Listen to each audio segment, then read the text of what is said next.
What's up, you data-hungry Amazon sellers? This is your host, Tommy Berenger of the Sell, Rank, Win podcast from Merchant Words. And in this podcast, we give you the answers to your most burning questions, actionable insights that you can take away and implement into your business today.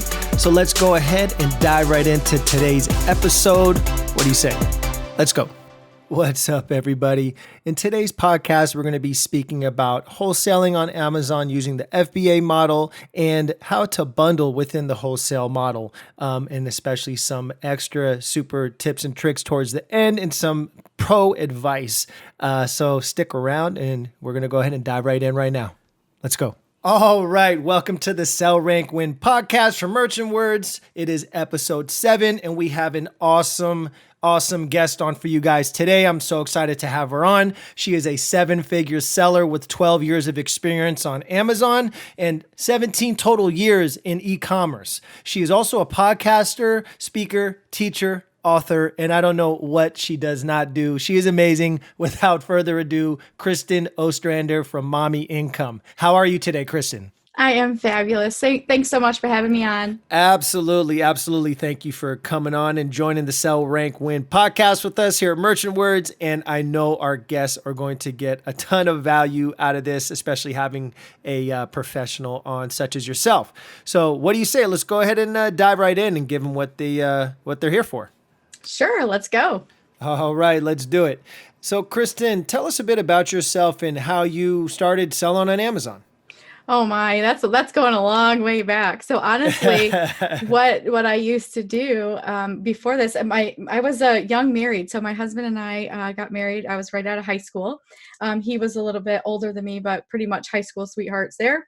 And we actually had a baby right away. And so it was like I was waitressing. He does commercial construction. So he was working and we were kind of ships passing in the night. We kind of needed the income and both of us needed to work as being, just young people and things like that. And I was looking for something. I was still, taking some college classes and I have like 2 years of college, but they kind of forced me to drop out when they said, you've got to declare a major and start picking major classes. Otherwise you can't take any more classes.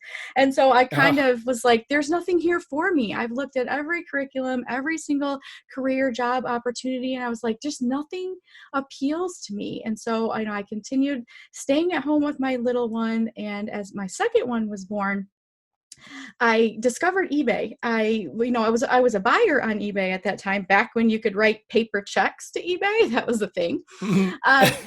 And I was a buyer and I thought, well, why don't I try selling something? I had bought my daughter and she was kind of a newborn. I bought her this Easter dress that was really expensive and foo-foo. And I was like, well, she wore this for like 3 hours. And now what am I going to do with it? So I sold it on eBay and I was surprised at how fast and how much money I could pretty much make on that.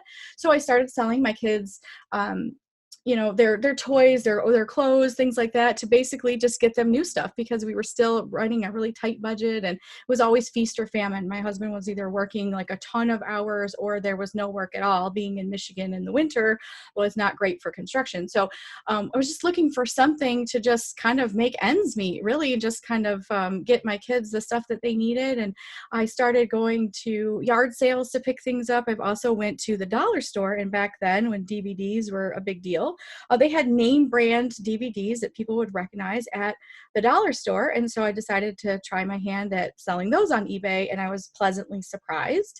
And so I drove around from dollar store to dollar store for over 200 miles around me with 2 little kids in tow, buying up these DVDs and flipping them on eBay. And I really hadn't looked back since. And then I discovered Amazon in 2008. I started to sell on Amazon. Awesome. And I love speaking to my guests because they always have that entrepreneurial spirit and that fire. And I just felt it in that answer right there, where you came from and where you are now. It's just so amazing, and how much of a life changer, just being an entrepreneur in a general sense, and just having that fire and continuing forward, and just, never, if you never lose, you always win or you learn. That's my philosophy. And, you just keep moving forward, learn from your mistakes, and you'll eventually prevail. That's how I see it. And I think that's the same way you see it as well. So yeah, that's a lot of good stuff right there. So when you got into Amazon, this is interesting. you are doing the wholesale model and you're doing it with bundling. I do the FBA model and I bundle myself as well. And I know how important bundling is. So what is wholesaling and bundling look like on a day to day for you, for the listeners out there that may not know what the wholesaling model is on Amazon? So I exclusively do the wholesale bundles. So I buy from wholesale companies. All of any product you can think of out there has a wholesale distributor, and I buy from wholesale companies, and then I bundle highly complementary items together in single bundle packs to create variety as well as value for the customers. And I put those things together and sell them on Amazon in multiple different niches, and it's really worked well for me. The greatest thing about bundling is the sky is the limit as long as you have creativity and research at your fingertips to be able to see what customers are looking for and buying. And it just increases your profit margin because you're paying one fee per listing. You're paying one fee for all the different things all together instead of paying a fee for each item you're sending in. It's one bundle and it's got multiple items in it. So it really helps to save some time and money, and they're replenishable. I can continue to resell the same ones without doing the same research over and over again. Now, I think called the, I mean, I don't know if I'm getting this right, the bundling queen, but tell our tell our listeners out there, how important is bundling? I feel like bundling is super important because honestly, I tried wholesale at the beginning. I moved from thrifting to retail arbitrage and then into wholesale. And I was greatly discouraged by starting wholesale right away because I was maybe misinformed, or I had this, preconceived notion that I was going to go into wholesale companies and the retail price versus the wholesale price was going to be like at least 50% off.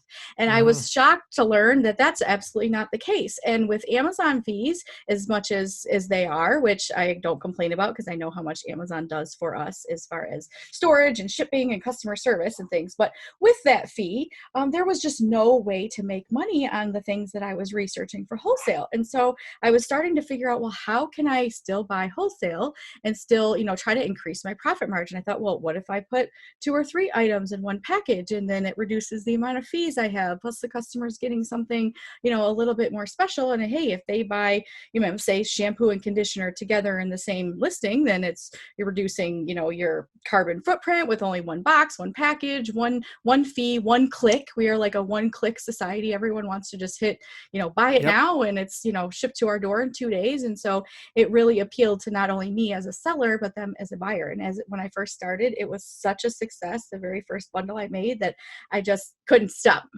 Absolutely. Couldn't agree more. I mean, bundling, saving money for yourself, and making an awesome experience for your customer is super important. Totally agree. Are you currently stretching into any other marketplaces right now? Currently, I'm expanding into Canada. It seems like the easiest way to break through into the global marketplace, but I haven't found the right profitable calculation to do more global markets at this time. Got it. Got it. Yeah. It's always smart if you can to stretch into those those global marketplaces, and increase your top line revenue. Mhm. Now, with the wholesaling, I would assume that you need some type of authorization letter from these companies to go ahead and sell their products on Amazon. Is that the case for you? Well, I always encourage permission from dealers or from vendors and things like that to be able to make sure that they're aware that you're selling on Amazon. The greatest thing about bundling is that you can offer something different to your vendors and distributors, to where, for example, if they're a no Amazon sellers allowed type company because they're been burned or they've had too many issues, I present a different way and say I'm using your product within my gift set or within my kit that I'm making, and therefore I'm not directly competing with you or other Amazon sellers that are selling your products, because I'm presenting the product in a unique way. And oftentimes I'll get yeses from, companies that will say, sure, you can use my product in a bundle. If you're creating a spa gift set and you're using a particular brand of soap or cleanser or something like that, oftentimes companies will say, well, yeah, sure, you can represent our brand in your gift set. That's no problem. Some companies do say no too, but I always encourage people getting permission. You don't want to have to deal with issues if someone comes back to you and says, you're not authorized to sell this, and then you did all this work for nothing. So always getting permission up front is very important. Absolutely agree. Should get that permission up front so it doesn't bite you in the butt later on, right? Because especially if you're selling a ton of these things, selling a ton of these bundles, then it would not be any fun for this company to come knocking at your door later and say, "Hey, you can't sell this product anymore." So, Kristin, walk us through the process on how you reach out to these companies in order to get the product for your wholesale business. So the process first is just reaching out either through their website, or if you've gone to a trade show, which I highly recommend when this, COVID-19 crisis is over, but going in person and speaking with reps or getting catalogs from trade shows. But if not, visiting a manufacturer's website and going to either their contact us form or become a distributor, become a dealer, become a reseller, whatever their lingo is on their website. And usually they have a fill out the form account. You just open an account with them. If you're a legitimate business, you have a tax ID number or a reseller's license, you open up the account, and most of the time they'll let you know about their policies. If they have a no Amazon policy, it's probably one of the first things that they'll say before you even fill out the form is, we do not support third party sellers, go elsewhere or whatever. So making sure you fill that form out. And then once um, you get the catalog, then you can start looking at things that make sense to go together to be able to start getting these accounts and looking at the products that starting to do your research and looking up, that's where I get my catalog. And one of the first places I go to is Merchant Words to see the supply and demand that's going on with particular products. It's actually part of our 12-step process that we use for product research in our wholesale bundle system to be able to vet supply and demand and see what the competition level is out there and what you can bundle with what. Very cool. And yeah, we love that you use Merchant Words. Thank you so much. And that you see the value in everything we provide. Now, I had a question about the wholesale model. What was attractive to you about the wholesale model? Why the wholesale model instead of, say, FBA? And I think you said you went from retail arbitrage. So going into wholesale instead of to the FBA model, why the wholesale model? Um, Actually, to make a quick correction there, we do use Amazon FBA. You do use FBA. Okay. Yes, we are 100% Amazon FBA. We just the products or the business model that we choose to go with within FBA is wholesale bundles rather than just like strictly wholesale where you're selling single unit items or private label or whatever. We're using the wholesale bundles as we do 100% FBA. Right, right. Sorry about that. I misspoke. I meant private label model, not FBA. So yeah, got that straightened out. Thank you for that. I wanted to see if you have seen any difference between profitability between the wholesale model and private labeling. Certainly. So I'll give you my experience with private labeling and the difference between the two. And actually, I coined the term "poor man's private label" when I started bundling, because when I first, and this was about 5 or 6 years ago, when I was first looking into private labeling, and I was I was getting tired of the retail arbitrage model, although that worked very well for me back in the day. As it became more and more risky and higher competition with price tanking and everything else, I was looking into wholesale as well as private label. And at that time, it seemed very, very expensive to try to go to international or even stateside companies and put all this money and time up front to create a brand, to create a specific product or tweak an existing product, and go through the samples and ordering and manufacturing and all this back and forth that tied up a ton of capital and a ton of time when you weren't going to see the results of that profit for quite some time. And so going down that road, I realized this isn't going to do for me right now. I can start the process, but I still need to do what I'm doing to make some income while I'm exploring private label. And when I did bundling, I realized it had all of the same benefits as like a private label product would, because you are in fact creating a brand new product listing on Amazon with a combination of products. So it's very similar to the private label business model, only you can start out small. You don't have to order tens of thousands of something and have them shipped from overseas and manufactured. You can use existing products and create a new product bundle with existing products, and you can test it out on a smaller scale to see if it's working. Now, if it works really great and you sell out, then you have another opportunity to pursue even creating your own similar product via private label, or continue to do the wholesale business, the wholesale bundles business model without all of the lead times and manufacturing issues and international importing and things like that come with private labels. So it really is kind of the alternative to that. The gap between regular wholesale and private label, I feel like, is the wholesale bundles business model. Have you checked out the virtual bundles yet? It's a feature from Amazon. I think it's something new. I don't know if you use that at all. I've been looking into that. I just wanted to see if you knew about it and what your take is on that. Great question. Yes, I know about it, and I'll give you my 2 cents on that. This is Amazon's attempt at bundling, and the one of the biggest downfalls that you see with the virtual bundling is that Amazon is just suggesting that people say, hey, if you bought this, other people are buying this, you can kind of put it in this virtual bundle. But what they're not doing is putting it all in the same package and shipping it all at the same time. So what happens is you order what Amazon's calling a 3-item bundle, but then it comes in 3 different boxes, and one arrives on Tuesday, and one arrives on Thursday, and one arrives on Friday. And if you were sending a newborn baby gift set to your granddaughter who just had a baby, that is super awkward, and it's also kind of tacky. And so there's certain things that might work for it, but it's also, you can't replace human creativity. And that's the part of bundling that I love so much, is being able to be creative and creating products that are that what customers want, but also thinking through the fundamental thing that makes a bundle sell well is thinking about the customer and the who, what, when, where, why, and how of how they're going to use that product, how it brings value to them, what they're going to do with it, how they're going to use it, and then pairing those things together. You've got to solve a problem or meet a need with a product, whether it's private label or a bundle or anything. Otherwise, you're throwing away your money. I love that answer. And then you can't go ahead and have that nice packaging and have all those items in the packaging and have that experience for the customer as they're opening it up. So it's going to be, like you said, it'd be awkward for, if you had like a set of diapers, some cream or whatever it is just being sent, and it's not all in that one packaging. Kind of messes with that experience though, for sure.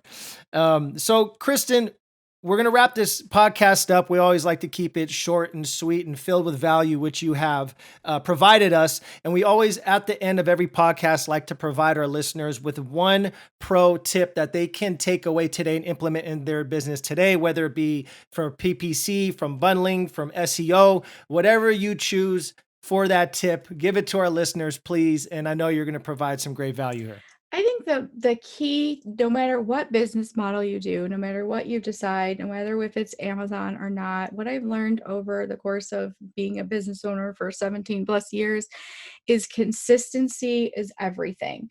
And it doesn't mean you have to be, present every single day, 24 hours a day, working on your business, things like that. But be consistent at whatever you do and give yourself a commitment time. So if you're new to Amazon or you're new to a specific business model, commit to a specific period of time. My personal preference would be 6 months to a year, and give it your all and be consistent for that period of time. People give up far too soon in our instant gratification society right now. Everybody wants everything right here and right now. But those of us who have been around the block a few times and have been around a little bit longer know that time and consistency and commitment is the only thing that's going to get you any result that you desire, whether it's physical, whether it's business and financial, whatever that is. Consistency and time and commitment. 1000% agree. Never give up, guys. You either win or you learn. You never lose. Just be consistent, follow through, and things will happen for you guys. Kristin, let the people out there know where you can be found if they want to reach out to you. Sure. So you can go to mommyincome.com. You can find me there and learn all about the different products and things that we offer there.